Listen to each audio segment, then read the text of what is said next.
বিশ্বনবী এশার নামাজ পড়ে সাহাবীদেরকে বললেন বসে যাও। সাহাবীরা বসে গেলেন। বিশ্বনবী বললেন, যায়েদ কোথায় আছো, উঠে দাঁড়াও। হযরতে যায়েদ উঠে দাঁড়ালেন। লাব্বাইক ইয়া রাসূলুল্লাহ, আমি হাজির আছি। বলে মুতার প্রান্তে এক্ষুনি রওনা দিতে হবে, তোমাকে প্রধান সেনাপতি বানালাম। রব্বুল আলামিনের নবী বলছেন, আব্দুল্লাহ জাফর ইবনে আবি তালেব কোথায় আছো, তুমি দাঁড়াও। জাফর ইবনে আবি তালেব হযরত আলীর ভাই উঠে দাঁড়ালেন। বিশ্বনবী বললেন, জাফর ইবনে আবি তালেব, তোমাকে আমি দ্বিতীয় সেনাপতি করলাম। এবার বলেন যায়েদ কি বুঝতে পারছে? যখন দ্বিতীয় সেনাপতি হয়ে গেল, যায়েদ বুঝে নিল আর আমি মদিনার মাটিতে ফিরে আসবো না, এখন আমার শহীদের লিস্টে নাম চেপে গেছে। এরপরে বিশ্বনবী বললেন, আব্দুল্লাহ ইবনে রাওয়াহা কোথায় রয়েছে? আব্দুল্লাহ ইবনে রাওয়াহা খুশিতে তরফ করে লাফিয়ে উঠেছে, আমার নাম চলে এসেছে, মানে আমি এবার এগিয়ে যাচ্ছি। জাফর ইবনে আবি তালেব বুঝে নিলেন আমিও শহীদ হয়ে যাব। বিশ্বনবী বললেন, জিহাদের ময়দানে তোমরা চতুর্থ সেনাপতি বানিয়ে নেবে। তার মানে আব্দুল্লাহ ইবনে রাওয়াহা বুঝে নিলেন আমিও শহীদ হয়ে যাব। যেমন যেমন নবীজি বলেছিলেন তেমনি তেমনি তারা শহীদ হলো। হযরত যায়েদ শহীদের পরে পরে জাফর ইবনে আবি তালেব গিয়ে ইসলামের পতাকাকে ধরেছে।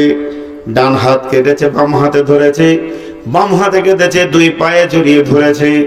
পা দুটি বেঈমানেরা কেটে দিয়েছে, টুকরো টুকরো করে তাকে কাটা হয়েছে। হযরত আবু উবাদা বলেন, আমি লোক দেখি না, কিন্তু পতাকা উপরের দিকে উঠে রয়েছে দেখতে পাই।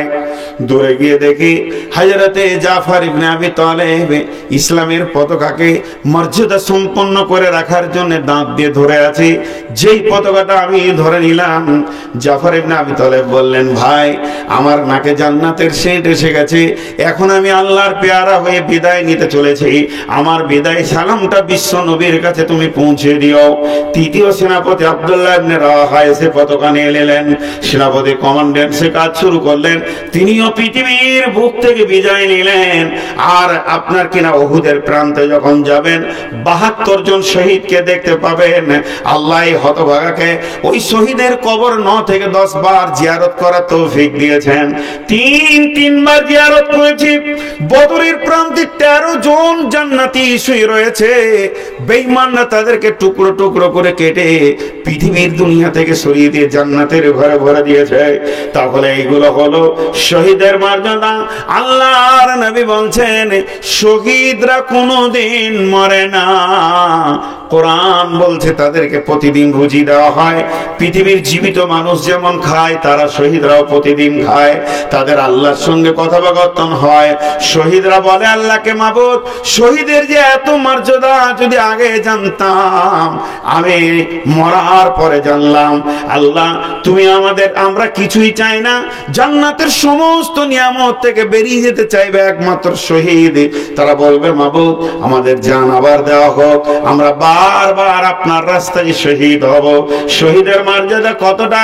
যখন কাউকে শহীদ করা হয়, আপনি চোখে দেখছেন ওকে কাটছে, চিল্লাইছে, কিন্তু জান্নাতের সেন্ট পেয়ে যাবে। আর রক্তটা যখন মাটিতে চেয়ে পড়ে যাবে, সমস্ত জীবনের গুনাহ মাফ হয়ে যাবে। আল্লাহর নবী বলছেন, শহীদের জানটা পিঁপড়ে কাটার মতো চাই। অতএব এগুলো ভয় করলে হবে না। আপনার আমার বুঝা আসুক চাই না আসুক, বিশ্ব নবী যা বলেছেন তা সত্য। ১ নম্বর হলো পিঁপড়ে কাটার মতো কষ্ট হয়। ২ নম্বর হলো রক্তটা মাটি টাচ করলে তার জীবনের গুনাহ মাফ হয়ে যায়, শুধু ঋণের গুনাহ মাফ হয় না। ৩ নম্বর হলো শহীদরা জীবিত আল্লাহর সঙ্গে কথা বলে। শহীদের আত্মাগুলো আপনার কিনে জান্নাতে পাখির মতো বাগানে তারা ঘুরে বেড়াবে। শহীদদেরকে আলাদা সম্মান দেওয়া হয়েছে। অতএব আল্লাহ তাবারাক ওয়া তাআলার নবী শেষ কথা বলেছে, কারো যদি শহীদের তামান্না না থাকে, যা তার মত হবে মুনাফিকের মত। আর কারো যদি শহীদের তামান্না থাকে আর বিছানায় মরলো, আল্লাহ শহীদের দরজা দান করবি। আমি এতগুলো কথা বললাম তারা একটা প্রশ্ন করার জন্যে, এই ঘটনাটা তো আমার কাছে প্রথম শুনেন নাই, জীবনে অনেক আলেমের কাছে শহীদের কথা শুনেছেন। তো যখন খুতবাতে বয়ানে শুনেন তখন মনে মনে এরকম হয় যে আমি যদি আবু জাফর হতাম তা ভালো হতো। হয়? আরে কথা বলে না কেন রে ভাই? আমি জিজ্ঞেস করছি তো কথা বলছেন না, কি আজীব জায়গায় কথা। আপনাদেরকে তো আমি জিজ্ঞেস করছি, হ্যাঁ নাটা বলেন ভাই। না আপনাদের কি মনে হচ্ছে যে আমি আপনাদের সঙ্গে বেয়াদবি করছি? বুঝতে পারিনি? তাহলে আরেকবার বলছি, এই যে শহীদদের ঘটনাগুলো শুনলেন, শোনার সময় মনে হয় যে আমি সেই জামানায় থাকলে শহীদ হতাম। হয় কি হয় না? তো সেই জামানায় কি দরকার আছে? এই জামানায় শহীদ হন, একই তো মর্যাদা পাবেন। হাসছেন কেন? হাসির কথা তো লয় এটা। হ্যাঁ, এটা তো হাসির কথা আমি বলিনি। একই তো মর্যাদা পাবেন। নামাজ, ইসলামের 5 ওয়াক্ত নামাজ শুরু হয়েছে কখন থেকে? শাবে মেরাজ থেকে। নামাজ শেষ হবে কখন? পশ্চিম দিকে যেদিন সূর্য উঠবে সেদিন নামাজ শেষ হবে। তার আগে পর্যন্ত চলবে কি চলবে না? ইসলামের প্রথম যুদ্ধ শুরু হয়েছে বদর থেকে। এই জিহাদ কি বন্ধ হয়ে গেছে? শহীদের রাস্তাটা বন্ধ আছে, চলবে। এটা বন্ধ হবে কখন? যখন ইমাম মেহেদি আসবে, যখন আমাদের ঈসা আলাইহিস সালাম আসবেন এবং দাজ্জালকে পৃথিবী থেকে সরাবে। তার আগে পর্যন্ত এটা থাকবে। তো নরেন্দ্র মোদী না থাকবেন তো শহীদ হবে কোথায়? আমরা ভাবছি হয়তো যে কি দোষ করলাম যে আল্লাহ নারাজ হয়ে গেছে, আমরা মার খেয়েছি। তা আমরা কি ওই হানজালার থেকে বড় ইমানদার? আমরা কি আমির হামজার থেকে বড় ইমানদার? আমরা কি জাবের জুবাইরের থেকে বড় ইমানদার? আমরা কি আমর বিন জমুর থেকে বড় ইমানদার? আমরা কি হযরত উমর থেকে বড় ইমানদার? ওইটা থেকে যদি বাঁচবো তো শহীদ হবে কে রে বাবা? শহীদের সিটগুলো পূরণ হবে কি করে? আল্লাহ একটা দয়া করে দিয়েছে। জি, একটা ছেলে দিল্লি থেকে ফোন করছে, বলছে মৌলভী সাহেব বদর ওহুদ খন্দক শুনতাম, এবার দেখতে পাবো, দিলটা খুব খুশি লাগছে। কবে লাগবে? ইমানদার। ইমান একটা এমন চাহিদা, বিশ্ব নবী বলছেন one must be in Jabalin radiyallahu ta'ala anhu qala awsani Rasulullah sallallahu alayhi wa sallam bi-ashri kalimatin la tushrik billahi shay'an wa in qutilta aw hurrikta। কত কঠিন কথা। লা তুশরিক বিল্লাহি শাই'আন। হে মাজ রে, আমি আখেরি পয়গম্বর, তোমাকে 1 নম্বর সিরিয়ালে ওসিয়ত করছি, তুমি কান করে শোনো। 10টার মধ্যে প্রথম নম্বরটা কি? লা তুশরিক বিল্লাহি শাই'আ। খবরদার আল্লাহর সঙ্গে কাউকে শরীক করিও না। ওয়া ইন কুতিলতা আও হুররিকতা, যদিও তোমাকে কেটে পিস বানিয়ে দেওয়া হয় তবু আল্লাহর সঙ্গে শরীক করিও না। আও হুররিকতা, যদিও তোমাকে জীবিত আগুনে জ্বালিয়ে দেয়া হয় তবু আল্লাহর সঙ্গে কাউকে শরীক করিও না। এটা কত বড় কঠিন কথা বলেন। এখন ওরকম ইমানদার নাই? আচ্ছা, ইমানদার আছে। জি, আল্লামা দেলোয়ার হোসেন শাহীদি, ওর গোপন খবর আপনারা জানেন না। যত গোপন খবর আমি জানি, বন্ধুরে নির্যাতনের ওপরে নির্যাতন, তারপরও তাকে ফাঁসির ডেট হয়ে গেল, তারিখ হয়ে গেল। রাত্রি 12টা 1 দেলোয়ার হোসেন শাহীদিকে ফাঁসিতে ঝুলানো হবে। আজ থেকে 3 বছর 4 বছর আগে ডেটটা হয়েছিল, ডেটটা আমার মনে নাই। তার ফাঁসি দেওয়ার মাত্র 2 দিন আগে যে কোনো ব্যক্তি সরকারের তরফ থেকে তাকে দেখা করতে যায় এবং বলে, আপনি খালি একবার স্বীকার করলেন আমার ভুল হয়ে গেছে, আর যতদিন বেঁচে থাকবো স্টেজে উঠবো না, কালকে আপনাকে সসম্মানে বাড়ি পৌঁছিয়ে দেওয়া হবে। শাহেদি বলেছিলেন, বহুদিনের তামান্না শহীদের মত নিব, বাতিলের কাছে মাথা নাম করব না। মুশরিকের সঙ্গে আপোষ নাই, কাফেরের সঙ্গে আপোষ নাই। তুই বলেছে তোদের মতো তাগুদের সঙ্গে আমার কোনো আপোষ নাই। হাসির মঞ্চে গিয়ে আল্লাহর সঙ্গে হেসে কথা বলতে পারবে শায়েদি, তবু তোদের কাছে মাথা নাম করবে না। মাওলানা আব্দুর রহমান আইলা হাদিসের বড় শাইখুল হাদিস ছিলেন, ফাঁসি দিয়ে দিলেন। মঞ্চে বলেছিল বাতিলের কাছে মাথা নামো, আমি করব না। যা বলেছি তা সত্য। এদের অপরাধ রাজনৈতিক নয়, এদের অপরাধ যুদ্ধ অপরাধী নয়, এদের অপরাধ হচ্ছে শুধু পীরের বিরুদ্ধে কথা বলা। ওই দেশে সরকারি রেজিস্টার ভুক্ত 1,32,000 পীর আছে। ছোট দেশ, সরকারি রেজিস্ট্রেশনে 1,32,000 পীর আছে। ভাইরা আমার, এর জন্য বন্ধুরে কতটা ঈমান হলে বিশ্ব নবী বলছেন, এইখানে আরএসএস এর দল আমাদের 10 জনকে বেঁধেছে, একটাকে কাটছে, আমরা 9 জন দেখছি। 2 নম্বরকে ধরেছে, 3 নম্বরে আমার নামটা আছে। আল্লাহর নবী বলছেন এই অবস্থায় তোমার ঈমান আকীদা ঠিক রাখো।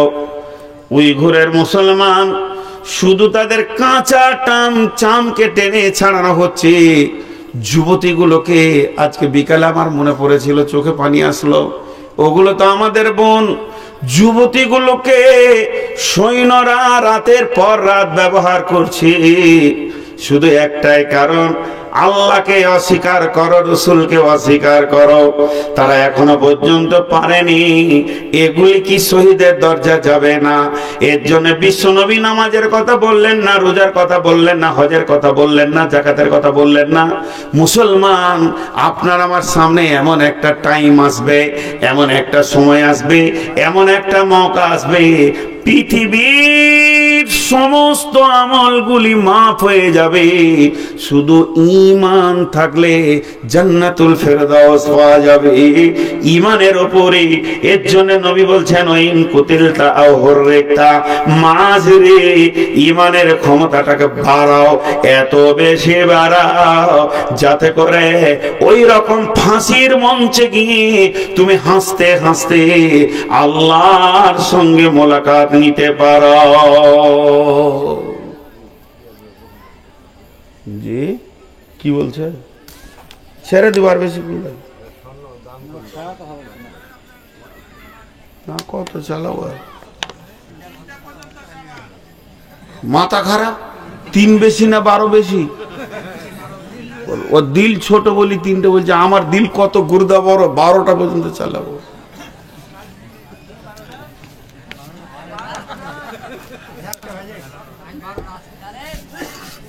দেখেন, আমি প্রথমে কোনোদিন বলি না আমি রোগা, এখন বয়স হয়ে গেছে। 2 বার পড়ে গেছিলাম বাড়িতে, 2 বার। আর গত 3 দিন আগে এখানে কোথাও এই আপনাদের পাশে পাশে কোথায় ছিলাম গো, ডিপাড়াতে মঞ্চ থেকে পড়ে গেছিলাম, দেখেছিলেন খেয়াল করে? 3-4 জন যে ধরেছিল আমাকে। অবস্থা এবার শেষ, ওই দিকে টানছে কবরের দিকে। আপনারা ভাবছেন কেন? আর সর্বোপরি শেষ কথা, আমার বিবি আমার বিরুদ্ধে চলছে, এখন একটা জালসা করতে দিব না। ওর ধারণা যে কোথা গিয়ে মরে পড়ে থাকবে রে বাবা। মেয়ে জামাই বলছে আর লয়, হয়ে গেছে বহুত, এখন খালি বোর বাড়িতে বসে থাকেন। হাজি বসতে মন যাবে, এত লাফালাফিল। তো ওরা কাবু করে রেখেছে আমাকে। তো এই কটা দিন চালাই, তারপরে আগামী বছর কি হবে জানি না। রমজান মাসে আমার 100 খানা জালসা বুকিং হয়ে যায়, বছর মাত্র 12 খানা নিয়েছি, বেশি লিনি। এটাই বলে দিলাম, আগামীতেও অল্প করব মনে করছি, তো মানুষ ছাড়ছে না। তো ঠিকই আছে, আমি যে কথা বলছি শুধু আজকে একটা বিষয়ের উপর কথা বলছি, তা হলো ঈমান। ঈমানের একটা পাওয়ার আছে। দুধ ভালো জিনিস না খারাপ? আর পুকুরের পানি? কথা বলে না লোক। পুকুরের পানি গো হলো ভালো, তো দুধের মতো ভালো নাকি? হেডমাস্টারকে জামাই করবে, স্কুলে মাস্টারকে বিটি দিয়ে দেবেন যে জামাই করবে না, মাথাটাকে এনে দিলে ওরও তো হাত পা আছে, তখন বলবে যে না ছেলে খারাপ। দুধ ভালো জিনিস, দুধের বিকল্প কিছু নাই, পুকুরের পানির তুলনামূলক কিছুই মূল্য নাই।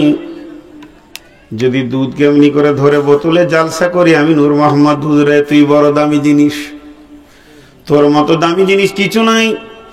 পৃথিবীর সমস্ত বিজ্ঞানী একমত, হে দুধ তোর বিকল্প খাবার পৃথিবীতে কিছু আসে নাই। তোকে 1 ঘন্টা জালসা করলাম, খবরদার খারাপ জিনিসের সঙ্গে মিশবি না, পানির সাথে তুই মিশবি না। এই বলে ঢাকনাটাকে খুললাম, খুলে পুকুরের পানিতে ফেলে দিলাম। দুধ মিশবে কি মিশবে না? দুধ কার পাওয়া যাবে? পাওয়া যাবে না। তাহলে ছেড়ে দেন, ওই দুধটাকে জালসা করতে হবে না, দুধটাকে জমিয়ে দেন, ওটাকে মাখন তৈরি করেন, মথনে দিয়ে মন্থন করে করে করে করে করে করে করে করে একটা গোল বলের মতো থেকে মাখন বেরিয়ে আসবে, এটাকে ঘি বানাবেন। মাখনটাকে বলের মতো করেন, আর জালসা করতে হবে না, সমুদ্রের পানিতে ফেলে দেন, আর মিশবে না। তো মুসলমান ইমানদার ওই রকম, আমাদের ইমান হলো দুধের মতো। হিন্দুর সঙ্গে চামারের সঙ্গে পৃথিবীর যত লোক আছে ইমান বেঈমান গোলতাল আমরা মিশে গেছি। আমরা চায়ের দোকানে বসে বসে ইমান হারিয়ে দিয়েছি, রাজনৈতিক ময়দানে গিয়ে পাকা বেঈমান চোর লম্পট দাগাবাজ হয়ে গেছে, সুদারক হয়ে গেছে। যখন ইমানের ওপরে মেহনত চলবে, বিশ্ব নবী যেমন সাহাবীদের ওপরে মেহনত করতেন, ওই রকম মেহনত করে করে ইমানটা যখন মাখন হয়ে যাবে, এই ব্যক্তিটাকে কেটে পিস করে দিলেও কোন রকমে আল্লাহ ছাড়া কারো কাছে মাথা নামও করবে না। ইমানের মেহনত নাই। তাহলে বিশ্ব নবী কেমন করে ইমানের ট্রেনিং করাতেন? আল্লাহ নবী একদিন হারিস রাদিয়াল্লাহু তাআলা আনহুকে ডাকছেন, বলছে হারিস এদিকে এসো। হারিস তাল এসো। হযরত হারিস আসলেন, নবীজি বললেন হারিস রে তোমার ইমানের খবরটা আমাকে দাও। হযরত হারিস বলছেন ইয়া রাসূলুল্লাহ আমি 100-তে 100 ইমানের উপরে দাঁড়িয়ে আছি, 99 নয়। বড় দাবি করলেন। আল্লাহ নবী বললেন এ হারিস তোমার দাবি তো ছোটখাটো নয়, অনেক বড় দাবি। কালেকশন করতে বসে লিখছেন বাস। বিয়ে করার পর কোনো ছেলেকে চিঠি দিতে হয় যে শ্বশুর ঘর যা? 26 বছর জালসা করছি, যদি আমাকে চিঠি করে কালেকশনে লেগে বলতে হয়, তা আমার মতো হিজড়ে নিয়ে আর দুনিয়া চলবে? খালি জালসা জমে গেলেই তখন মানে কমিটির গায়ে কুটকুটি উঠে যায়, টাকা কটা লুটে লেখ, টাকা কটা লুটে লেখ। করবো না কালেকশন। কি সুন্দর বায়ান হচ্ছে, ওই দিক থেকে খুঁজে লিখে দেন কালেকশনটা শুরু করবো, পকেটটা মেরে লেগে হবে। আমার নাম নবাব, কিছুরই নাই অভাব, ভিক্ষা করার স্বভাব। ওটা প্রতিদিনের কাজ। ইন্দুর মাটি না কাটলে ওর দাঁত বাড়বে, আমি কালেকশন না করলে ভালো লাগবে না। এদিন ও এসে দাঁড়িয়েছে, ও যে কি চিন্তা করছে, হায় রে বিয়েটা যদি এই সুযোগে হয়েই যেত কত ভালো হতো। এই দুয়াতে পাগলা বসে না, আবার ওই দিকে খুঁজছে জায়গা, ওখানে কে মুতে গেল আর ওখানে বসে। কত পাগলা নিয়ে দুনিয়া করছি, পানি খাই। আরে ভাই শেষ বয়সে ছেলে পিলে হবে। হ্যাঁ, আমি যদি বলতাম যে মাঝে আমাকে দেন, কালেকশনটা ভালো হবে, দেওয়া যাবে না। কে পালাবে? মাথা খারাপ, একজনও পালাবে না। যেতে যেত রাত 10টায় না হলে জালসাটা শেষ হতো। রাত 1টায় শেষ হয়ে কি আপনাদের গায়ে বরকত হলো না জিবরাইল এলো? ফালতু ধারণা। আচ্ছা দাঁড়ান, কথা অন্যদিকে গেছে। আমি হারিসের কথাটা বলছি, ভালো করে শুনুন। হারিস দাবি করল আমি 100-তে 100 আছি। ও দয়ার নবী আমার ইমানের এতটুকু কম নাই। বিশ্ব নবী বললেন তোমার দাবি এত বড় কেন, তুমি আমাকে বুঝাও। হযরত হারিস বলছেন, দয়ার নবী গো, সকালবেলা যখন আমি ফজরের সালাত আদায় করেছি তো জাহান্নামকে যেন দুই চোখে আমি দেখতে পেয়েছি। মনে হচ্ছে আমার চোখের সামনে জাহান্নামের আগুন দাও দাও করে জ্বলছে, আগুন একে অপরে ছিঁড়াছিঁড়ি করছে। জাহান্নামীদের আর্তনাদ, তাদের চিল্লা চিল্লি আমার কানকে যেন ঝাঁঝিয়ে দিয়েছে। ও দয়ার নবী গো, আপনার জিভ, আপনার জবান জাহান্নামের ব্যাপারে যেমন যেমন যেমন বলেছে, মনে হচ্ছে যেন তেমন তেমন আমি জাহান্নামকে দেখতে পেয়েছি, তেমনি জান্নাতও দেখেছি। আঙ্গুরগুলো যেন ঝুলছে, খেজুরের বাগান যেন জান্নাতে লেগে রয়েছে, তলা তলা অট্টালিকা, উদ্যান, হুর পরি যেন হাতছানি দিয়ে ডাকছে। আপনার জান্নাত আর জাহান্নামের চিন্তাতে আমার সকাল গেছে, দুপুর গেছে, বৈকাল গেছে, সন্ধ্যা হতে চলেছে। আল্লাহর নবী বলছেন, হারিস রে, তুমি যে ঈমানের দাবি করেছো, তুমি কামিল ঈমানের উপরে দাঁড়িয়ে আছো। এখানে যতগুলি লোক বসে আছি, আমি সহ, বসে আছেন বলেননি, বসে আছেন আমি শব্দ ব্যবহার করিনি, আমি নিজেকে ধরি বক্তব্য রাখি সারা জীবন। যতগুলি লোক বসে আছি আমরা, একজন উঠে দাঁড়িয়ে এমনি করে বলি, আজকে সকালে জাহান্নামের ভয়ে আমি কেঁদেছি, দুপুর বেলায় ঘুম হচ্ছিল না, মনে হচ্ছে জাহান্নামের আগুন আমাকে তেড়ে ধরতে আসছে, আসরের সময় যেন জান্নাতের লোভে আমার দিল উতল পাতল করছিল। এইভাবে আমার দিনটা পার হয়েছে। একদিন তো দূরের কথা, সারা মাস বছর জীবনেও জান্নাত জাহান্নাম মনে পড়ে না। ঈমান নাই, লিক একটা ঈমান নাই, ঈমান নাই। সাহাবীরা নামাজ পড়ার পর কেঁদেছে, নামাজটা কবুল হলো কিনা। আর আমরা কাজা নামাজ তাড়াহুড়ো করে পড়ে মসজিদ থেকে আমরা পাঠান পাড়া বুকলে বার হয়েছি, না আমার মতো নামাজি কে আছে, কবুল হলো কিনা এটা নিয়ে টেনশন নেই। ঈদের দিন সাহাবীরা খুশিতে ঈদে লাফালাফি করছে, আর হযরত উমারকে খুঁজে পাচ্ছে না। তখন আমিরুল মুমিনিন হচ্ছেন উমার। উমার কই, উমার কই, হট করে দরজাটা খুলে দিল, দেখছে হযরত উমার কাঁদছে। রব্বুল আলামিন, রব্বানা রব্বানা ফাগফির লানা যুনুবানা, ডুকরে ডুকরে কাঁদছেন।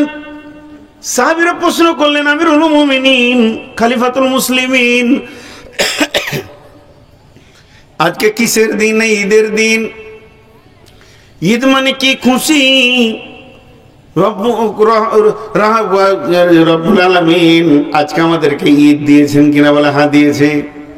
আমিরুল মুমিনিন, খলিফাতুল মুসলিমিন, ঈদের দিনে কি কাঁদতে হয় না আনন্দ করতে হয়? আমিরুল মুমিনিন বলছেন, ভাইয়া রে, তোমাদের রোজা কবুল হয়ে গেছে, তোমরা তো আনন্দ করবে, আমি ওমার আল্লাহর কাছে কাঁদছি যে আমার রোজাগুলি কবুল হলো কিনা। নিজের ভিতরে এতটাই ভয় লাগছে যে আমি নবীজির মতো রোজা রাখতে পেরেছি কিনা।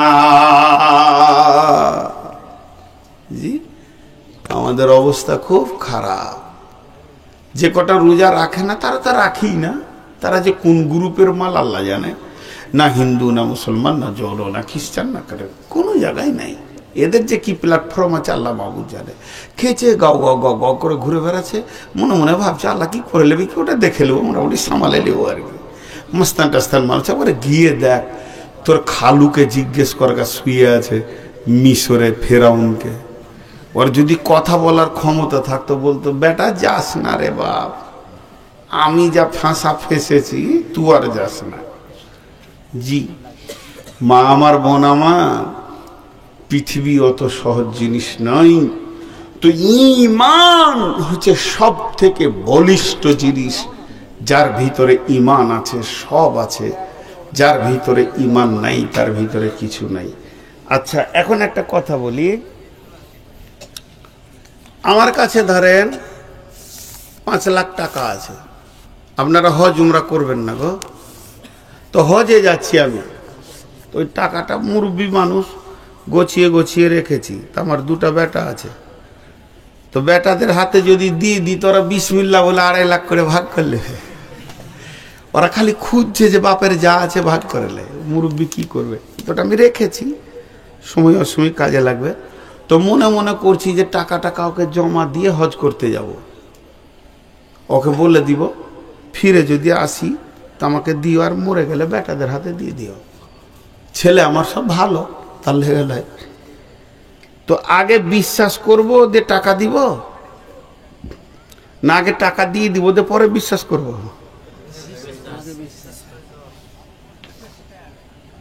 এতগুলো লোক চুপ করে আছে। আগে বিশ্বাস তারপরে টাকা, না আগে টাকা দিয়ে দিব তো পরে বিশ্বাস করব? আগে বিশ্বাস। ওটা আল্লাহ বলেছেন। বিসমিল্লাহির রহমানির রহিম। ইমানদার কাকে বলে? ইমানের নৈতিক চাহিদাটা দেখেন কেমন।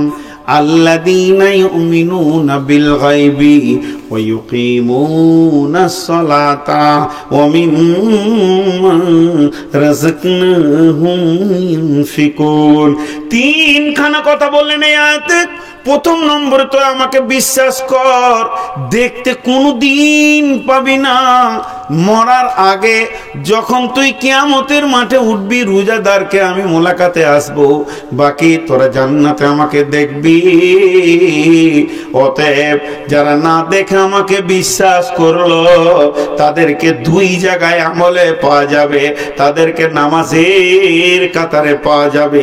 বিশ্বাস আছে, আল্লাহ আছে, তারা নামাজের কাতারে দাঁড়াবে, আর তাদেরকে আমার কাছে টাকা জমা দেওয়ার ব্যাপারে পাওয়া যাবে।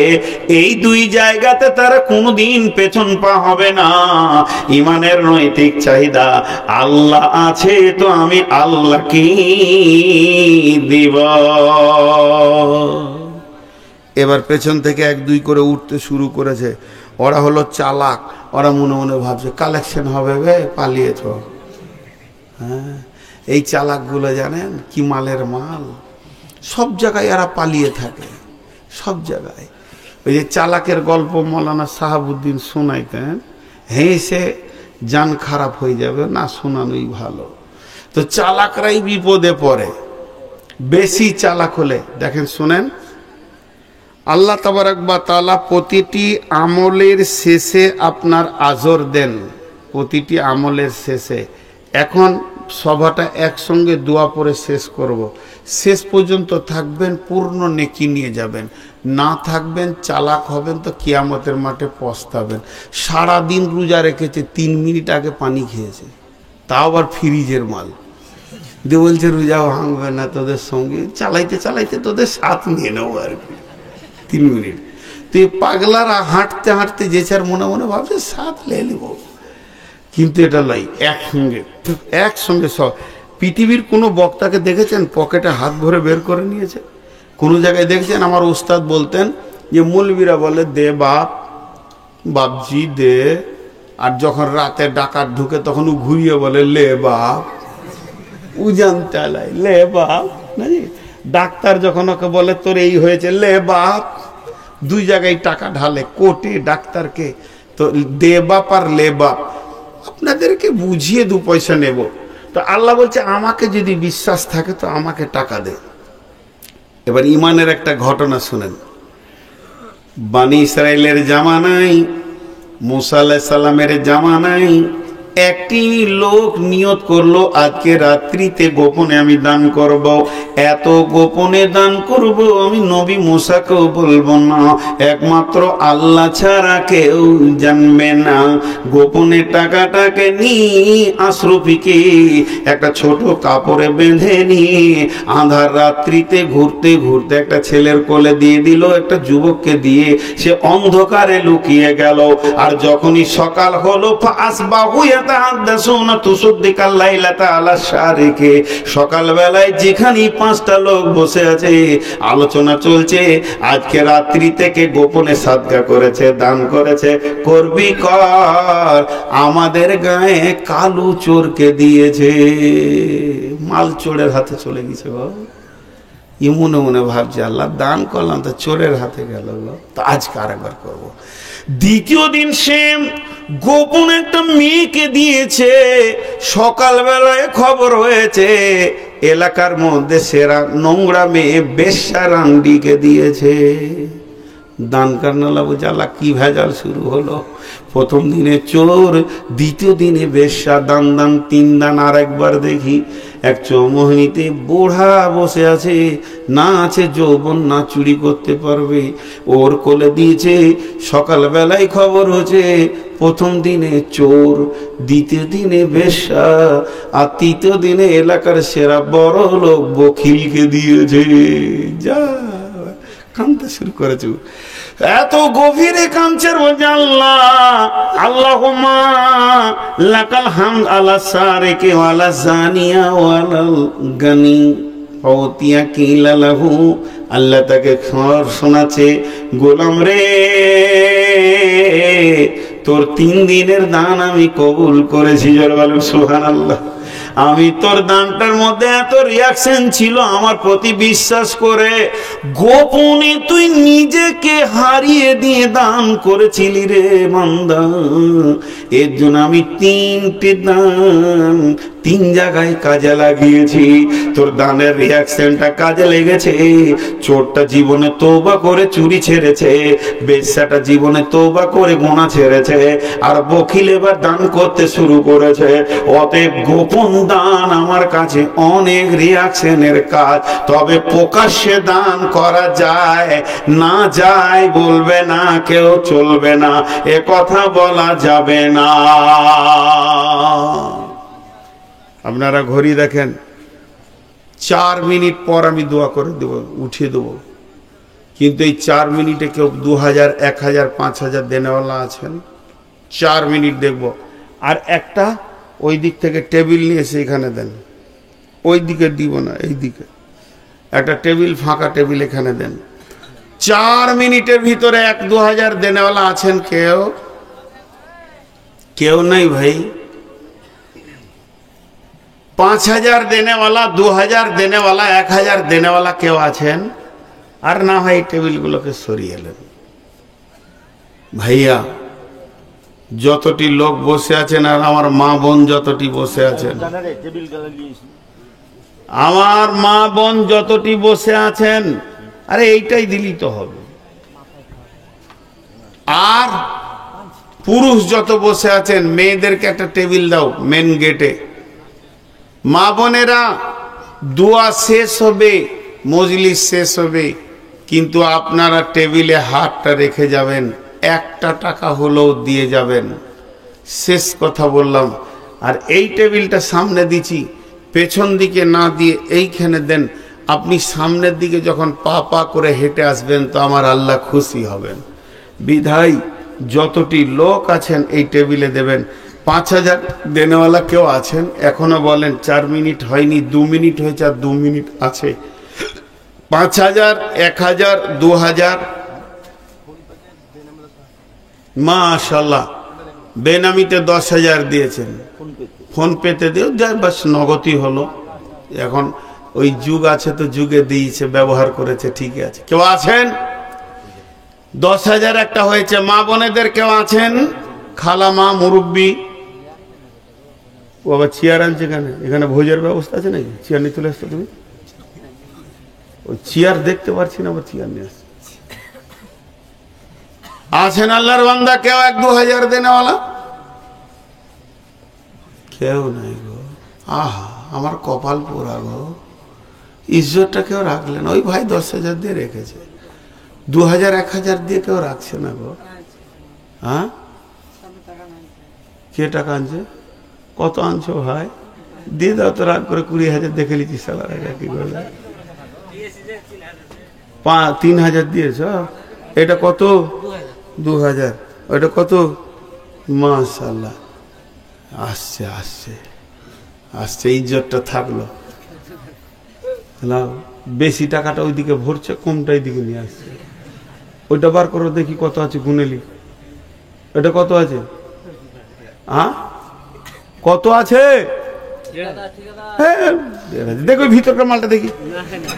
আর আমি গুনি, আমি কি নিয়ে নেবো বলছি? গুনে তোমাকে দিব। বার করো, আল্লাহু আকবার। কোথা বে পকেট, সালা পকেট মারো হয়রান হয়ে যাবে, দিয়ে দাও, একটু ফেল দাও, টাকাটা আবার ঘুরে নিয়ে যাবে। আচ্ছা ঠিক আছে। আর কেউ আছেন আল্লাহর বান্দা? আল্লাহর বান্দা কেউ আছেন? আর কেউ আছেন? আর 30 সেকেন্ড আছে, 30 সেকেন্ডে কেউ আসছে? আচ্ছা একটা কথা বলি, আমি দোয়া দিব, বুঝে বুঝে আমিন বলবেন, আর আমিনটা যখন বলবেন তো আল্লাহকে সন্তুষ্ট করার জন্য বলবেন, মানুষকে লাই। হে আল্লাহ, তুমি আমাদেরকে ইমানে কামেলা দান করো। আল্লাহ, আজকে ইমানের উপরে বক্তব্য রাখলাম, পরিপূর্ণ তুমি ইমান দান করো। যে ইমানে তুমি খুশি হবে ওই ইমানটা দান করো। রাসূলুল্লাহ সাল্লাল্লাহু আলাইহি সাল্লামের উপরে আমাদের আকীদা আল্লাহ তুমি ঠিক করে দাও। আমাদের চলা বলা উঠা বসা রসুলের মতো করে দাও। এই আল্লাহ, তুমি আমাদেরকে কোরআনকে মেনে চলার তৌফিক দাও। এই আল্লাহ, তুমি আমাদেরকে হেদায়েতের দরজাটা খুলে দাও। এই আল্লাহ, আমাদের পূর্বের সমস্ত গুনাহগুলোকে তুমি মাফ করে দাও। আমিনটা হালকা হয়ে যাচ্ছে, মাশাআল্লাহ। এই আল্লাহ, সন্ধ্যা থেকে নিয়ে যতগুলি দান এই পর্যন্ত পড়েছে সমস্ত দানকে তুমি কবুল করে নাও।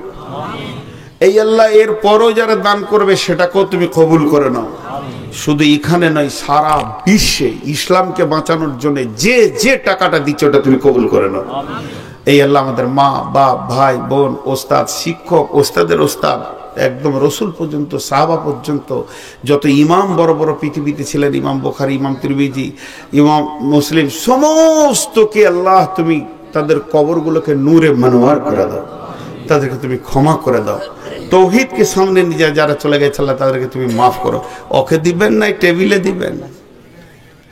কি কাজ করছেন? নেকিটা এখানে নেন, এখানে নেকি বেশি পাবেন, 3 গুণ, ওটা 2 গুণ, যা করবেন দেখেলেন। হ্যাঁ, তো আল্লাহ তাবারাক ওয়া তাআলা তুমি আমাদের রুজি রোজগারে বরকত দাও। সারা এলাকায় যত ফল ফসল আছে এগুলোকে ঠিক মতো নির্ণয় করে এদের মূল্য করে দাও আল্লাহ। সকলে জোরে বলেন সুবহানাকা।